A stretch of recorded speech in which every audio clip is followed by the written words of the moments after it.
Director de Finance, Asesores Hipotecarios. Lleva 9 años de experiencia como broker. Es miembro del Consejo de Bienes Raíces del Norte desde el 2014. Aparte, él ha dado diferentes pláticas a muchas empresas como Coca-Cola, para Mars, para la UDEN, entre otros. Es una persona que tiene mucha experiencia en el mercado hipotecario. Y bueno, me gustaría que le diéramos un fuerte aplauso a Daniel Chavarrí, director general del Grupo Finance.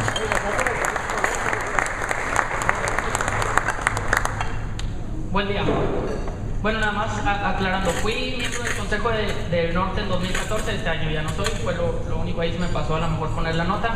Antes que nada, muchas gracias a todos por invitarme, muchas gracias a Eduardo, gracias a todos por estar aquí, por regalarnos algunos minutos. Preparé alguna presentación con algo, me pidió Eduardo ayer que entrara como bateador emergente para platicarles a ustedes algo que fuera interesante sobre crédito hipotecario. Con mucho respeto, sé que estoy frente a la audiencia más preparada, más capacitada de asesores inmobiliarios. Entonces, bueno, ayer estaba haciendo lluvia de ideas de qué podía resultarles interesante y me empezaron a venir varias cosas a la mente, a tal grado que decidí hacer una presentación de las 10 cosas que creo que es importante que un asesor inmobiliario conozca hoy sobre los créditos hipotecarios. Cuando hablé con Eduardo eran 10, en la noche se me ocurrió otra, entonces le puse al final 10.1. Ahorita vamos a ver. La primera va a ser muy general, las demás ya van a ser un poquito más específicas. Y otra vez, vengo más que a decir quién es Daniel o quién es Finance, a tratar de darles algo de lo que creo que puede servirles a ustedes en su día a día.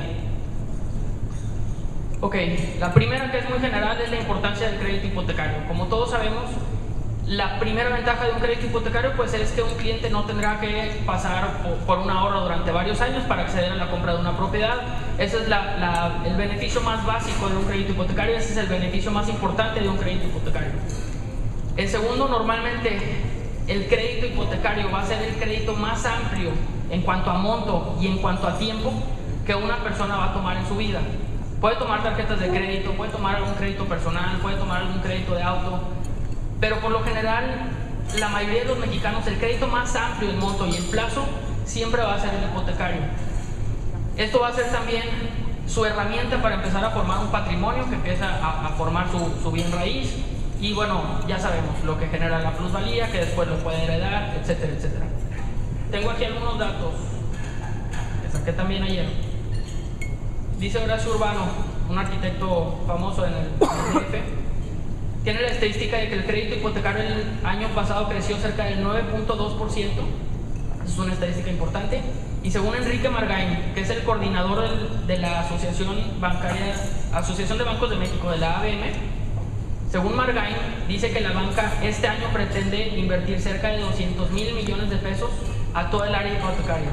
Esto repartido obviamente en créditos individuales, créditos puente y financiamiento de desarrolladores. Pero la gran mayoría de esos 200,000 millones van a créditos individuales.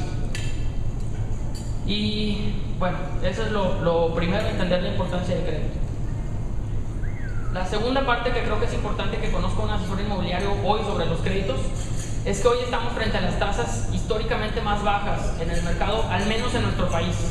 Hoy se pueden conseguir tasas desde 7.3, que más adelante vamos a hablar un poquito sobre esto, pero en promedio, y obviamente ese 7.3 lo manejan con varios candados y con varios requisitos, no cualquiera puede acceder a esa tasa, pero en general una persona hoy puede acceder a una muy buena tasa entre 8,5% y 9,5%. Más o menos ese es el rango que una persona puede encontrar de una buena tasa en México. Entonces estamos frente a tasas que son las más bajas que ha habido al menos en nuestro país. Una tendencia que hemos visto y que creemos que también va a prevalecer en los bancos es que los bancos empiezan a diferenciar entre clientes que ponen cierta cantidad de enganche y clientes que no lo ponen. A eso el banco le llama como compartir el riesgo. Un cliente que está poniendo algo de enganche está compartiendo el riesgo con el banco y entonces a ese cliente le van a ofrecer una tasa un poquito más baja. Ese cliente va a alcanzar tasas 7,5, 8,5, más o menos por ahí. Banamex trae 8,5, Banorte y Santander 8.48 y 8.49 respectivamente. Estamos más o menos en 8,5. A un cliente que no ponga esa cantidad de enganche, que desea el mayor financiamiento posible, entonces ese banco sí le va a dar un crédito, pero una tasa un poquito más alta. que va a rondar entre el 9,5 y el 10.5 más o menos. Sea lo que sea, y a pesar de esa distinción de tasas, estamos frente a las tasas más bajas.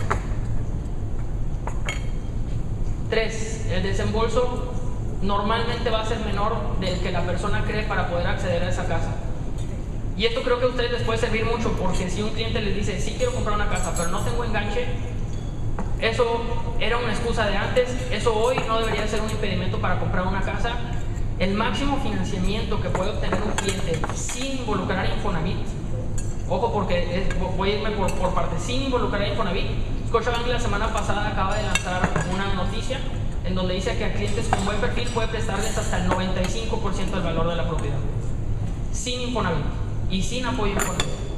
Obviamente tiene que pasar primero por el filtro del banco y bueno, si tiene buen perfil, el banco puede financiarle hasta el 95%. Quiere decir que el cliente va a poner 5% como enganche y si acaso los gastos iniciales. Si metes un apoyo Infonavit, la mayoría de los bancos sí te van a respetar el 90 o el 95% y volvemos a lo mismo, el cliente le bastaría con un 5 o un 10%.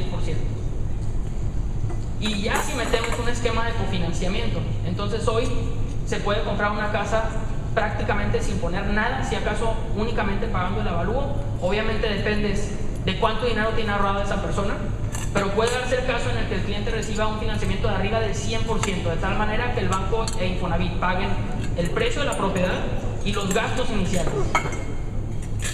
¿Me explico? En un ejemplo de cofinanciamiento puede darse el caso que el cliente solamente pague el avalúo y pueda hacerse de la propiedad. Entonces, eso creo que es importante para ustedes. El no traigo dinero como enganche creo que ya no debería ser una excusa para los clientes. Hay maneras en que se puede armar un financiamiento de tal forma que su cliente pueda comprar la casa que le están mostrando. Ok, siguiente. Una pregunta súper frecuente que nos hacen. El banco tomaría esta casa, y obviamente esta casa es meramente un ejemplo, pero una de las preguntas que más nos hacen es, oye, Daniel, tengo una casa que está muy viejita, ¿el banco la va a agarrar o no la va a agarrar? Y ahí la respuesta es, tal vez sí, tal vez no. Al banco no le importa tanto qué tan viejita es la propiedad, al banco más bien le importa cuántos años le quedan de vida a la propiedad. Y el banco normalmente va a tener una regla, a esa cifra el banco le llama la vida útil remanente. La regla en los bancos normalmente va a ser que a la casa le deben de quedar 1.5 veces el plazo del crédito que solicitas. ¿Qué quiere decir esto? Que si el crédito es de 20 años, necesitamos que a la casa le queden 30 años. Si el crédito es de 15, necesitamos que le queden 22 y medio. Si el crédito es de 10, necesitamos que le queden 15. Esa va a ser la regla básica. Si se involucra Infonavit, forzosamente necesitamos que a la casa le queden 30 años de vida. Otras preguntas frecuentes. Es una casa con acabados de madera. El banco normalmente no tomaría ese riesgo. Es bastante riesgo para ellos que la casa pudiera sufrir algún incidente. ¿Qué otra cosa? Escaleras afuera o propiedades que se presten a que una parte de la propiedad pueda ser rentada. Hay que entender aquí la postura del banco. La postura del banco es, tengo yo, banco, que asegurarme que tu cliente me vayas a pagar las mensualidades de manera puntual.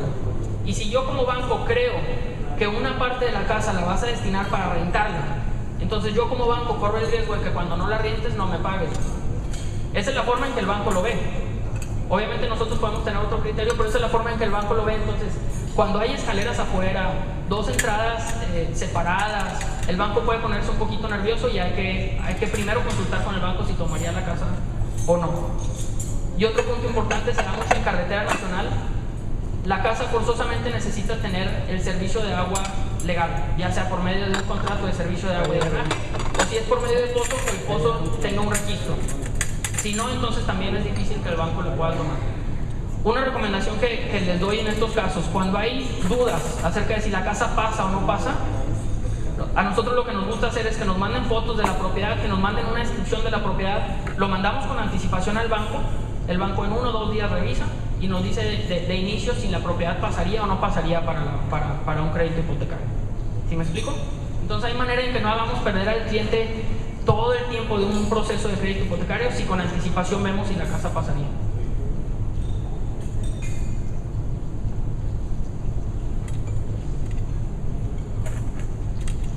Ok, esta diapositiva creo que es bien importante. la importancia de elegir bien. Y aquí voy a poner varios ejemplos. El mercado hoy es tan amplio en cuanto a diversidad de créditos hipotecarios que la diferencia entre elegir el crédito correcto y el crédito incorrecto es gigantesca. Les voy a poner varios ejemplos. Hicimos un artículo que titulamos El BMW escondido en tu hipoteca y les voy a dar más o menos las cifras que encontramos al hacer la comparación. Si comparamos, esto es para una casa como un ejemplo de 2 millones y un crédito de 1,5 millones.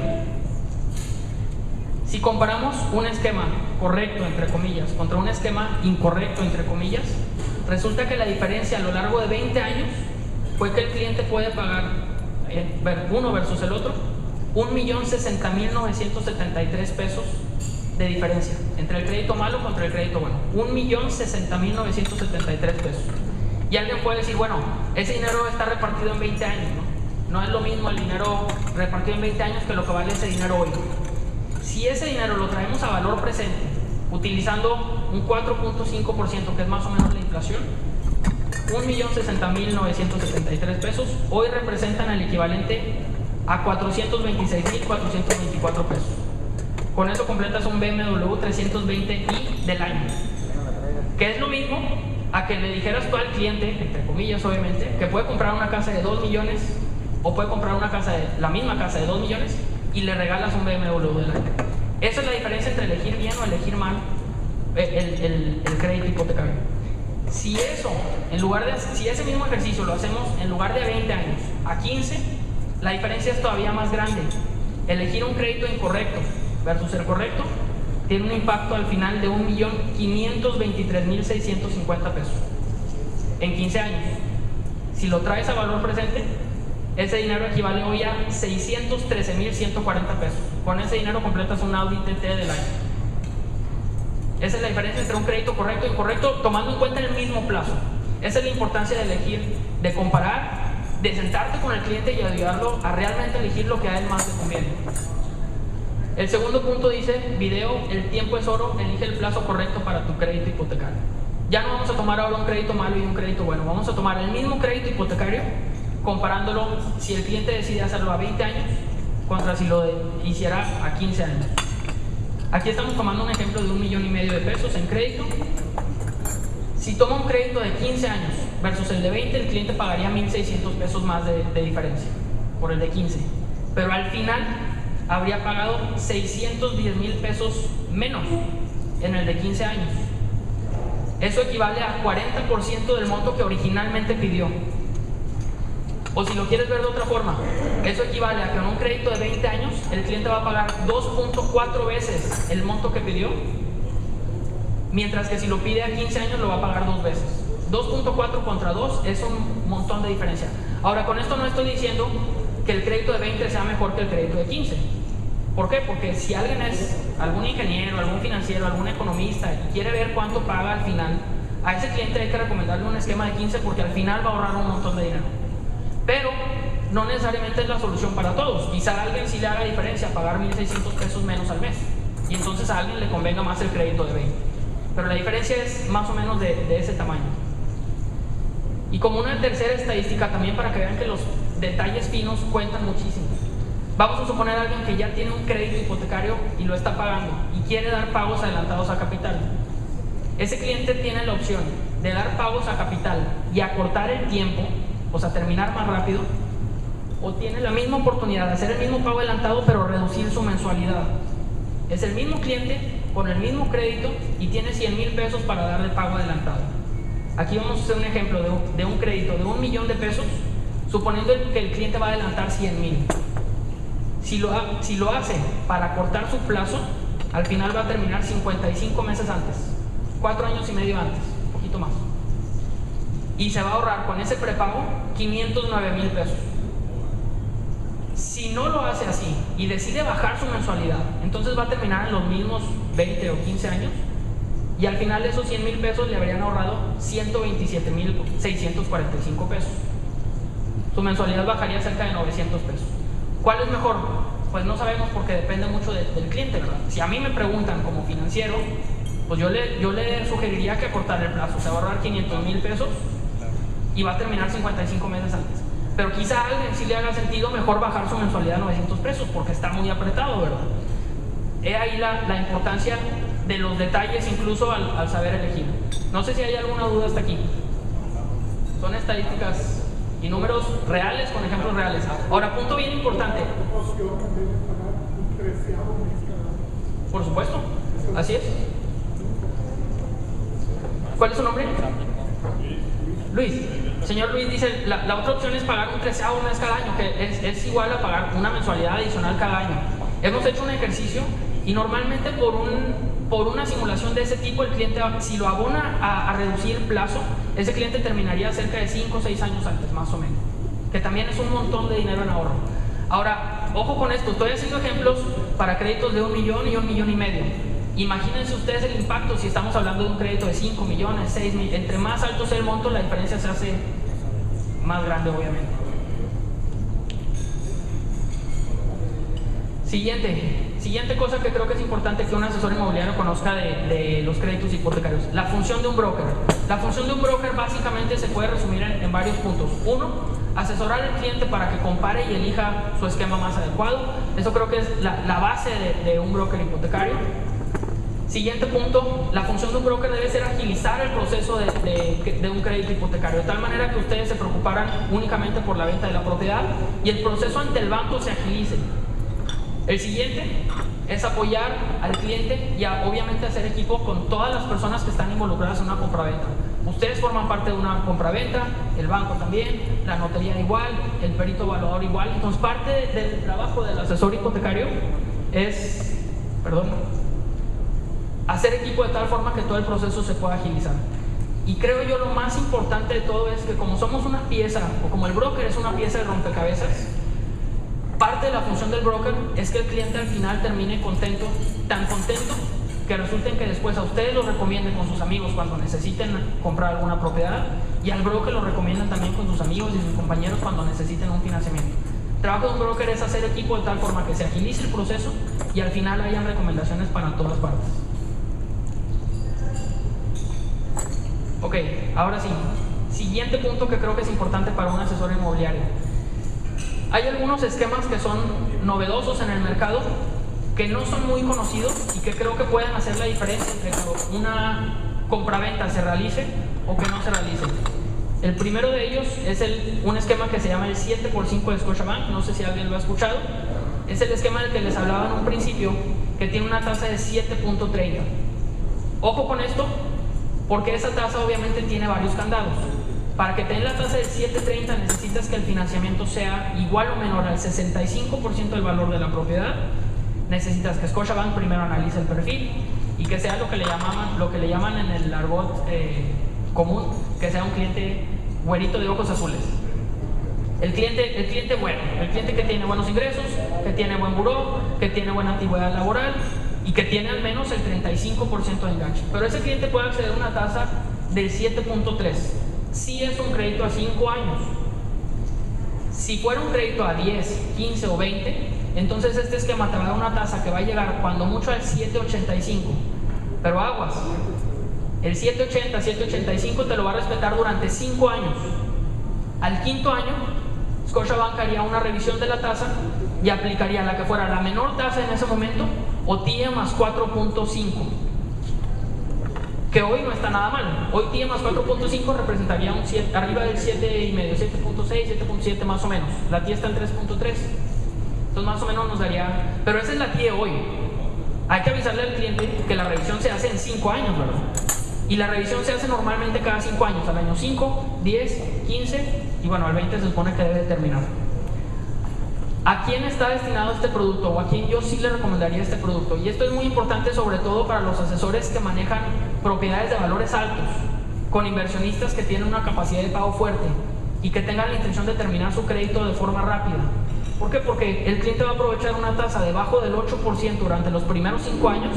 Esa tasa va a estar amarrada, pase lo que pase, gane quien gane en las elecciones, haya ganado quien haya ganado las elecciones. Esa tasa va a estar amarrada durante 5 años, es fija. Pero al quinto año hay que decirle al cliente que va a haber una revisión. Igual al 10, igual al 15. Entonces este crédito está destinado a gente que tenga altos ingresos, que tenga la intención de pagar su crédito de forma rápida. A veces nos dicen, oye, es que hemos ido a varios desarrollos de valores muy altos y nos dicen, bueno, es que esta gente no tomaría un crédito normal. Una solución de este tipo creo que puede acercarse a lo que ellos necesitan. Tienen una tasa baja y pueden aprovechar para terminar de pagar antes. Hay un esquema muy similar de Santander, no voy a entrar mucho en detalle con esto, que llaman el Santander inteligente. Este esquema es, entre comillas, similar, porque te da una tasa también que está indexada a la TIE, pero es TIE más 4.2. La diferencia entre uno y otro es que en este tienes una tasa que va a ser fija durante 5 años, 7.3, 7.8 más o menos, y en este no tienes una tasa fija nunca. Todos los meses es TIE más 4.2. ¿Quién tomaría un crédito de ese tipo? Hoy ese crédito tendría una tasa de 7,5 más o menos. Alguien que fuera tolerante al riesgo, que aprovechara que hoy esa tasa es muy baja, pero que estuviera consciente de que la tasa pues se va a mover, ¿verdad? Estos dos esquemas que estamos comentando, los estoy comentando como esquemas novedosos porque son esquemas que son relativamente variables. Bueno, el de Santander es variable y este es fijo, una mezcla entre un esquema fijo y variable. No a todos los clientes se les va a acomodar eso, a algún cliente se le va a acomodar un crédito tradicional de mensualidades con tasa fija y que la mensualidad siempre sea exactamente la misma. ¿Vamos bien? ¿No los estoy haciendo bolas con tanto número? Ok. El siguiente esquema.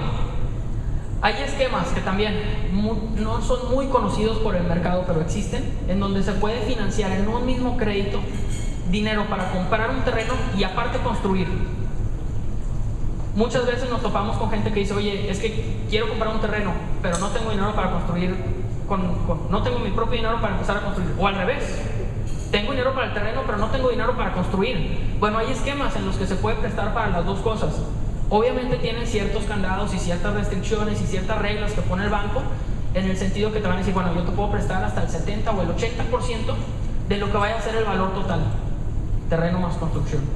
No quiero entrar mucho en detalle con esto para no marearlos con tantos números, pero el chiste es que de que se puede hacer, se puede hacer. Si tiene un cliente que quiere comprar un terreno y construir por su cuenta, hay esquemas que sí lo permiten.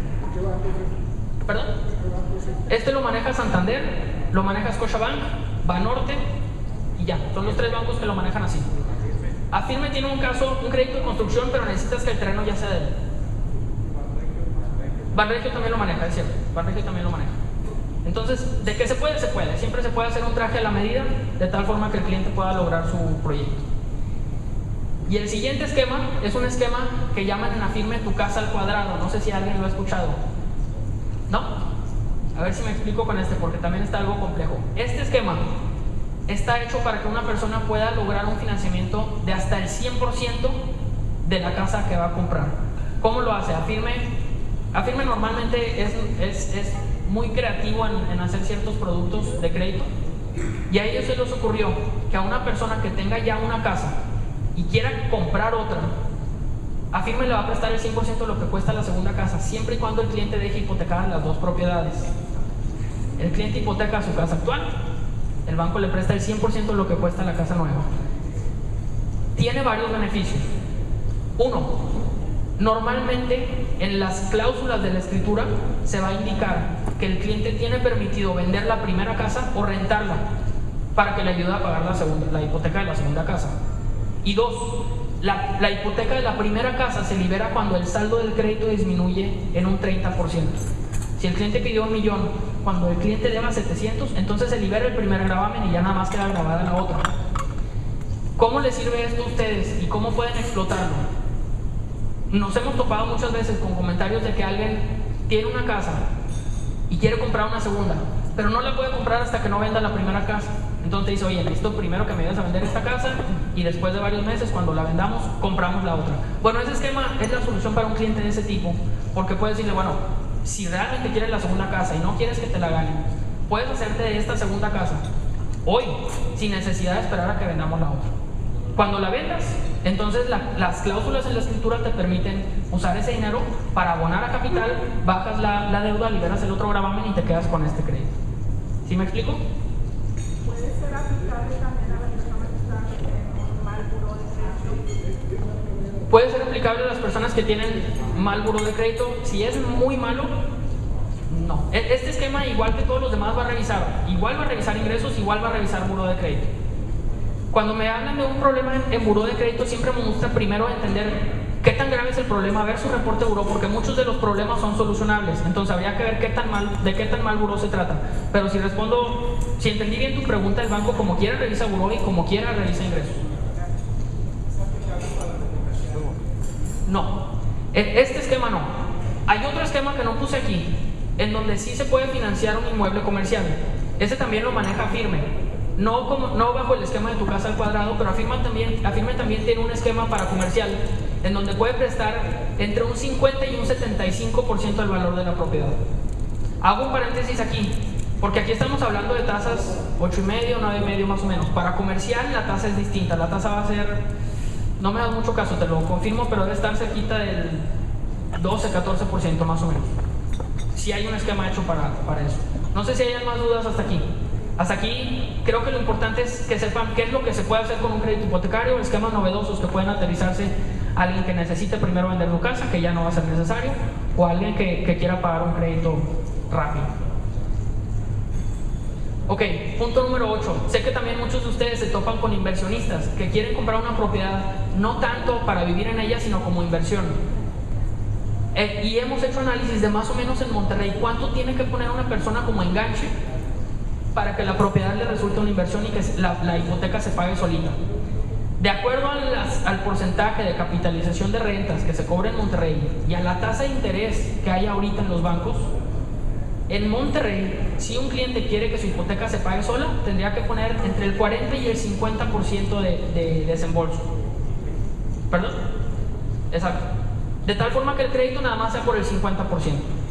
Si así lo hace, el cliente va a lograr que el cobro de la renta pague solita la hipoteca. ¿Puede desembolsar menos? Por supuesto que puede desembolsar menos y pedir más crédito al banco, pero entonces eso va a representar que su cliente ponga algo de dinero en su mensualidad. Otra cosa importante, estamos haciendo el ejercicio de tal forma que la mensualidad sea equivalente a la renta en el primer año. Pero hay que tomar en cuenta que la hipoteca va a ser fija, la mensualidad se va a quedar así y el cliente puede empezar a cobrar cada vez un poquito más al rentero, en teoría, ¿no? Entonces a partir del segundo año ya podría quedarse con algo de utilidad. Pero más o menos esa va a ser la relación. Si quieres que desde el primer año la casa se pague solo, tienes que poner el 50. Si pones menos del 50 vas a tener que poner ahí un piquito. Ya vamos a acabar para no marearlos tanto. La 9 son algunas preguntas frecuentes que nos hacen los clientes. 1, ¿qué casa me alcanza? Y aquí la fórmula va a ser la siguiente, se los voy a poner muy sencillo. El ingreso que tenga un cliente hay que multiplicarlo por 0.4 y luego lo multiplicamos por 1000. ¿Qué me da esto? Alguien que gane 100,000 pesos tiene una capacidad de pago más o menos de 40,000 y le alcanza una hipoteca más o menos de 4 millones. Alguien que gane 10 tiene una capacidad de pago de 4,000, le alcanza una hipoteca de 400. Si a eso le sumamos lo que trae él en la bolsa para enganche o lo que trae en Infonavit, ya más o menos nos damos una idea de qué casa le puede alcanzar al cliente. Es una relación estimada, obviamente el banco hace un análisis mucho más detallado, pero eso les da una idea de qué casa les puede alcanzar. Si se topan con alguien que no tiene idea por dónde empezar a buscar casas y no sabe si va a buscar de 1 millón o de 3 millones o de más o menos eso les sirve. El 40% del ingreso lo multiplicamos por 1000. Siempre nos preguntan los clientes, siempre, invariablemente, si pueden hacer pagos adelantados sin penalización. Eso ya tiene muchos años que eso sí se puede hacer. La gente se quedó ciclada con el mito porque antes sí sucedía que les cobraban por dar pagos adelantados. Eso prácticamente hoy no sucede en casi ningún esquema. ¿Puedo tramitar el crédito con alguien más? Por supuesto que sí. No necesariamente el cónyuge, no necesariamente el esposo o la esposa. Se puede tramitar un crédito hipotecario con el papá, con el hijo, con el novio, con la novia, con el amigo, con el socio, prácticamente con cualquier persona. No todos los bancos lo permiten, pero hay ciertos bancos que sí permiten un crédito entre dos personas que no tengan relación familiar. Siempre hay que ver cada caso en particular. Si es entre padre e hijo, casi todos los bancos lo van a permitir. Entre esposos, obviamente todos lo permiten. Unión libre, ciertos bancos lo permiten con algunas reglas. Caso de Santander, por ejemplo, ellos aceptan todo. Unión libre, novios, lo que sea. Parejas del mismo sexo también lo deben de aceptar siempre y cuando haya un acta de matrimonio, y eso en todos los bancos debe de pasar. Si no tienen acta de matrimonio, pasa en Santander, como pasa cualquiera. Y siguiente pregunta que nos hacen también bien frecuentemente: ¿puedo comprar una casa que tiene una hipoteca? En la mayoría de los casos la respuesta va a ser sí. Solo en una minoría de los casos la respuesta sería no, y es cuando la hipoteca es del comprador con Infonavit contra el vendedor con Infonavit, y la deuda del vendedor es más grande que el crédito del comprador. Es la única ocasión en que no se va a poder comprar una casa con gravamen, cuando se debe Infonavit con Infonavit y la deuda del vendedor es más alta que el crédito del comprador. En todos los demás escenarios sí se puede comprar normalmente una casa que tenga una hipoteca. ¿Vamos bien? Ya voy al 10. Les dije que eran 10, pero más el 10.1. Y el siguiente dice, es mejor pensar como banco.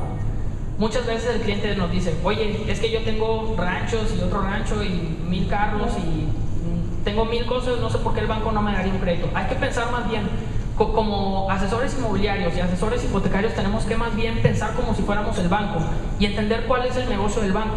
El negocio del banco no es quedarse con propiedades, es cobrar intereses por las mensualidades, ¿no? Entonces, todo esto se traduce en que siempre hay que armar un expediente para presentarlo ante el banco de tal forma que podamos demostrar que el cliente tiene los ingresos suficientes para pagar la mensualidad, para demostrar que es puntual con el pago, no nada más que va a pagar, sino que va a pagar puntual, y pues bueno, que tenga buenos ingresos y buen muro. Siempre para tener mayor porcentaje o probabilidades de éxito en una autorización de un crédito, tenemos que ponernos en los zapatos del banco. Aunque nuestro cliente obviamente es el que compra, para armar un buen expediente hay que pensar como si fuéramos ellos.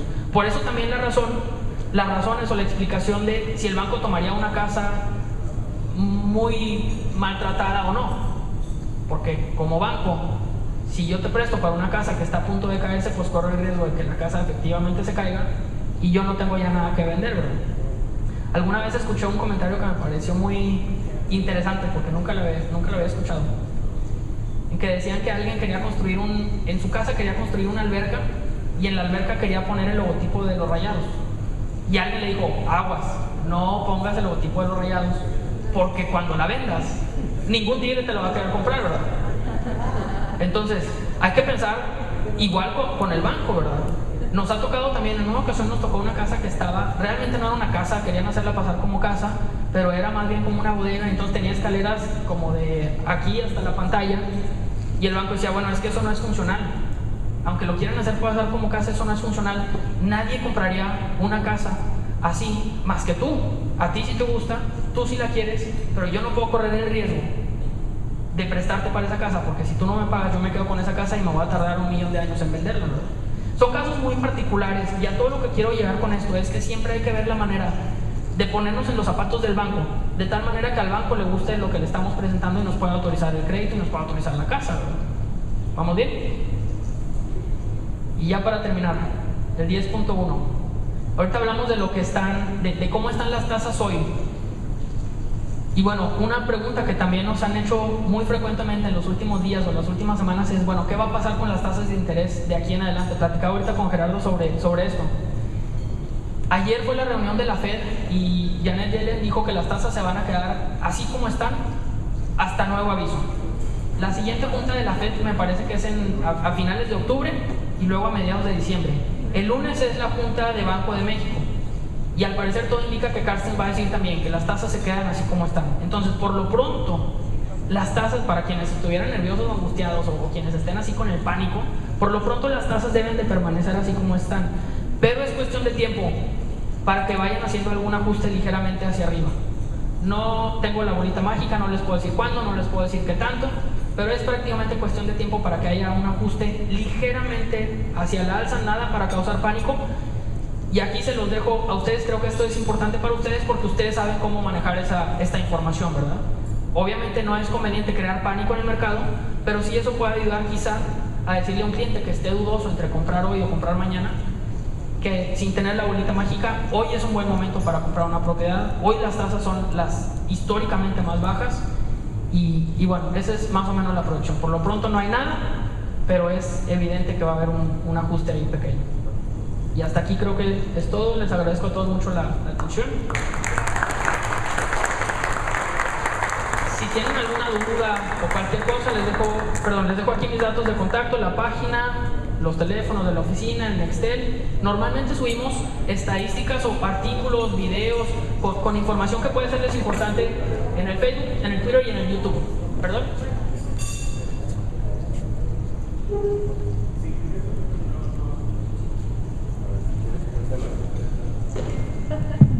Gracias, muy interesante, no terminamos de aprender. Ibas en la 10.1. Sí, yo creo que la 10.2 pudiera ser algo que no comentaste, me pasó de noche, como que Lolita te ayuda a pagar los intereses de tu crédito hipotecario. ¿Lo comentaste? No lo comenté. Ahí está la 10.2. Ahí está la 10.2, muchas gracias. ¿Cuál es su nombre?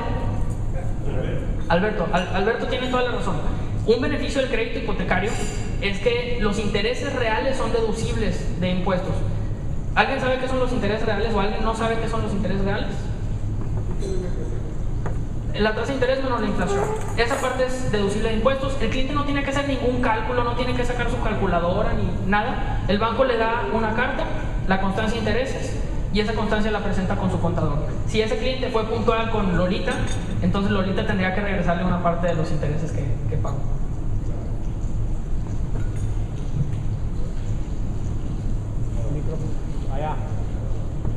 Gracias, buenos días. Buen día. Finalmente, todos los porcentajes que salen comercialmente, pues es eso, una referencia, sin embargo terminamos pagando por el CAT. ¿Qué diferencias hay que hacen sobre la tasa que muestras y el CAT, que es finalmente lo que se termina pagando? Claro. Muy buena pregunta, ¿eh? El CAT siempre me ha parecido a mí un tema bien importante. Yo no lo tomaría como un punto para decidir si un crédito conviene o no, y les voy a decir por qué, antes de que peguen todos el grito en el cielo. Muchos bancos, cada banco prepara y hace las fórmulas para proponer su CAT ante el Banco de México o ante la Conducef. Y los bancos se podrán imaginar que tienen todos los trucos sabidos y por haber para eso. Entonces, hay bancos que toman en cuenta ciertas variables, otros que no. Entonces, el CAT es meramente una variable para comparar entre un crédito y otro. Yo no me basaría totalmente en el CAT. Yo en lo que sí me basaría, y también, ojo, no me dejaría llevar por la tasa de interés. Yo ahorita les estoy diciendo, la tasa de interés está en el 8,5, más o menos. Pero eso, y en una mensualidad el cliente paga amortización a capital, interés, el 8,5 o el 9,5, lo que fuera. Paga seguros y paga comisiones. Más que en la tasa de interés y más que en el CAT, yo me basaría en la tabla de amortización para decirle al cliente cuánto vas a pagar en pesos, no en un porcentaje ficticio de la tasa y tampoco en un porcentaje ficticio del CAT. ¿Cuánto vas a pagar en pesos en la mensualidad total? ¿Cuánto vas a desembolsar cada día 30? Intereses, capital, seguros y comisiones. Comparas en la tabla de amortización y ahí te vas a dar cuenta realmente en dinero cuál es el beneficio. El CAT sí nos sirve mucho para comparar. Pero otra cosa, un esquema, por ejemplo, con 8.5 de tasa de interés, te va a dar un CAT distinto si el crédito es de 1,5 millones que si el crédito es de 500,000 pesos. Y por increíble que parezca, entre más bajo es el crédito, más alto es el CAT. ¿Por qué? Porque los seguros son fijos y están en función del valor de la propiedad. Entonces, sí es una variable importante, sí hay que compararla. Yo no basaría una decisión de crédito hipotecario, no basaría mi decisión para mi hipoteca, ni en el CAT ni en la tasa, en la mensualidad y en la tabla de amortización.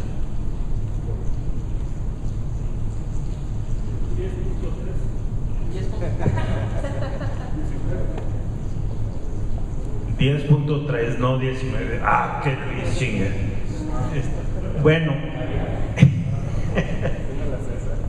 el 10.3 pudiera ser algo muy interesante que debemos de resaltarle a nuestros prospectos como profesionales inmobiliarios, y que tan simple como que la labor del broker es importantísima, porque si no tienes el broker, la tendencia es que vas al banco donde tienes tu cuenta, o el de la esquina, el que te queda más cerca. Entonces dejas de aprovechar esa competencia que siempre hay entre bancos, esa especialidad que a veces tienen los bancos, y no consideras tampoco la tramitología, todos los tiempos perdidos y demás. Entonces, yo creo que el 10.3, bien importante, es que resaltarle a nuestros clientes que esa labor tan padre de los brokers de créditos hipotecarios es sin costo para ellos. Entonces, yo creo que debe de resaltarse que es sin costo para ellos. Les van a brillar los ojitos. Le agradezco mucho el comercial. Me dijo Eduardo que no viniera tanto a vender, entonces. Pero efectivamente, el 10.3 para mí está genial porque sí, es la importancia y los beneficios de un cliente de usar un broker hipotecario. Yo venía más que nada a darles información que a ustedes les pudiera servir, en la medida que un broker los pueda apoyar, en la medida que Finance los pueda apoyar, adelante, ¿verdad? Creo que es importante eso. Y otra cosa que también creo que es importante, a cada inmobiliaria y a cada asesor le gusta trabajar de manera distinta, ¿verdad? Entonces, creo que parte del trabajo del broker es adaptarse a cómo esa inmobiliaria o ese asesor quiere que se trabaje. Hay inmobiliarios que nos dicen, oye, yo quiero que te veas con mi cliente en mis oficinas. Hay que ir a las oficinas de ellos. Hay clientes que nos dicen, oye, yo quiero que todo lo manejes primero conmigo y yo se lo mando así. O sea, hay que adaptarnos a cómo le gusta al asesor inmobiliario trabajar, de tal forma que podamos lograr que el asesor inmobiliario tenga éxito con su forma de trabajo y con su, pues, el objetivo de nosotros también es ayudarles a que ustedes vendan más, ¿verdad? No solo a que el cliente elija bien, sino a ustedes ayudarles a que se preocupen por esa parte del trámite. Entonces, gracias por el comercial, se lo agradezco muchísimo. ¿Alguna otra pregunta?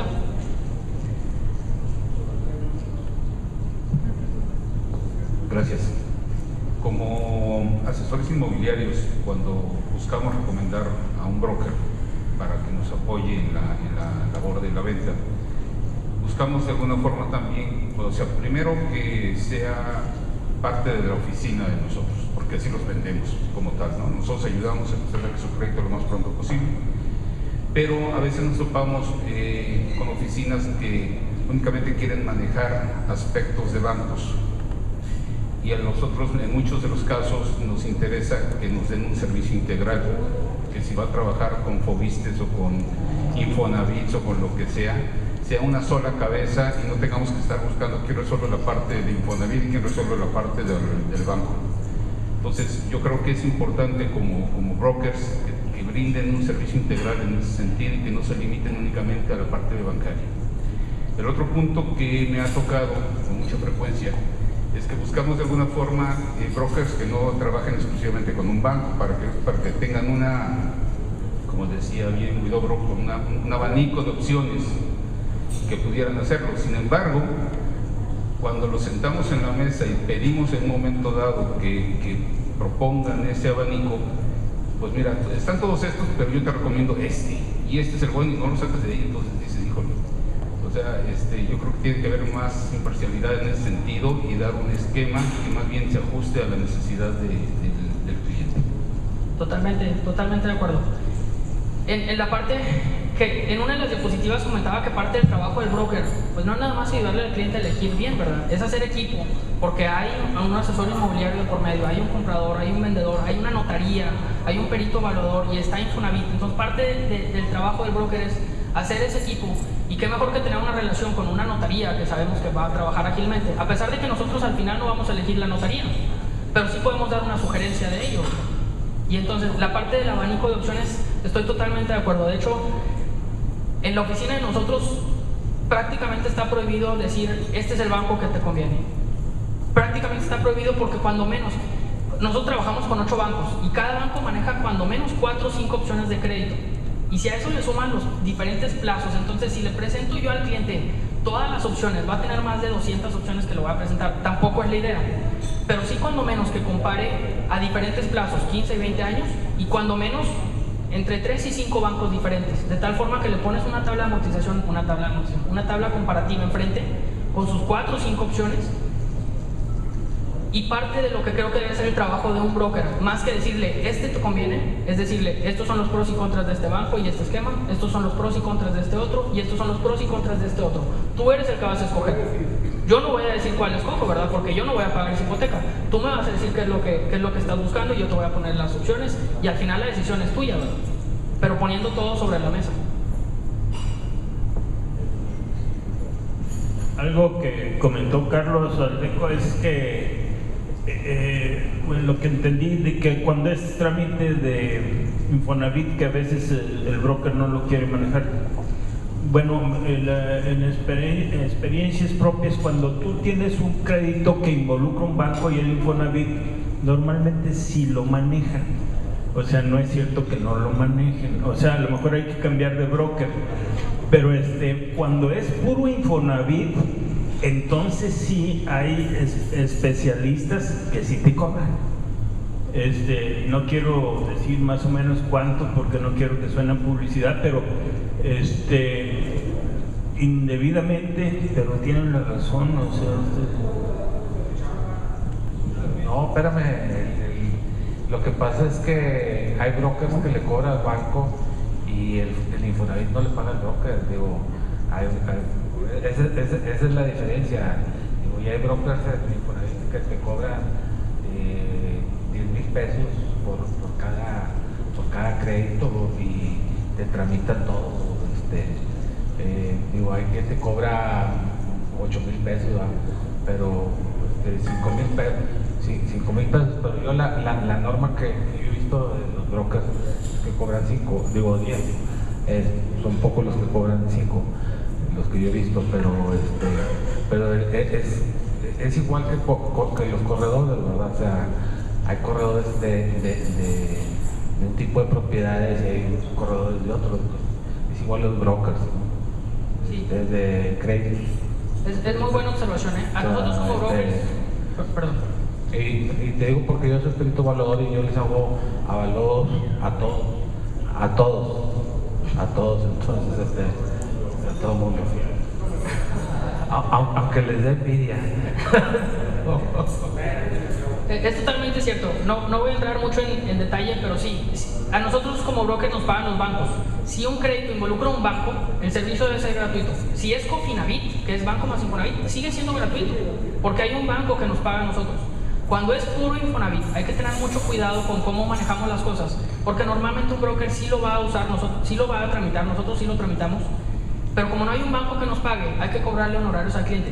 Y hay que tener cuidado en el sentido de que en Infonavit está tapizado de anuncios que dicen que el trámite es gratuito.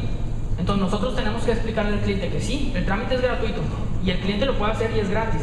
Nosotros no cobramos tanto por inscribir el crédito en Infonavit, más bien cobramos por la asesoría durante el seguimiento del proceso de crédito, la integración del expediente, que el avalúo se haga con un perito que esté registrado en Infonavit, que se haga una notaría que esté registrada en Infonavit, llevar el proceso. Y entonces esa es la parte que se le cobra, no tanto el trámite, porque el trámite ante Infonavit es gratuito, hay que tener claridad con eso. Nosotros cobramos un poquito menos de lo que mencionaron ahí, bueno, no 5, pero no 10.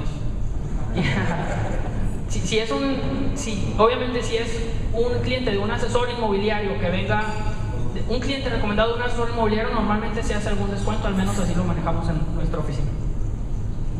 Sí, Daniel Chavarri, pues yo te conozco de muchos años, hemos trabajado contigo. Nada más quería, para apoyar un poco lo que dice Daniel, es que trabajen con brokers que tengan credenciales, que tengan licencia para trabajar, que tengan una empresa sólida, fuerte, nacional, como la que está él, porque así como nosotros que estamos en una asociación, hay otros corredores inmobiliarios que no están en la asociación, que ni siquiera son corredores, que ni siquiera están preparados y ellos a veces nos ganan algún negocio y bueno, pues es la imagen que ellos irán dejando. Nada más quiero decir que Daniel pertenece a una empresa muy sólida, muy fuerte, que si van a trabajar con alguna persona que les ayude con su crédito, que vayan con él, porque hay muchos también, me ha tocado la mala suerte de que estoy tramitando una compraventa y el cliente me dice, no, yo ya tengo mi broker, y es una persona que nunca había conocido, que no tiene empresa, que no tiene negocio. Sin embargo, a veces resulta peor porque son desleales, te quitan al cliente, se lo llevan a otro banco, son sucios, y lo mejor trabajar con gente seria, es todo nada más. Gracias.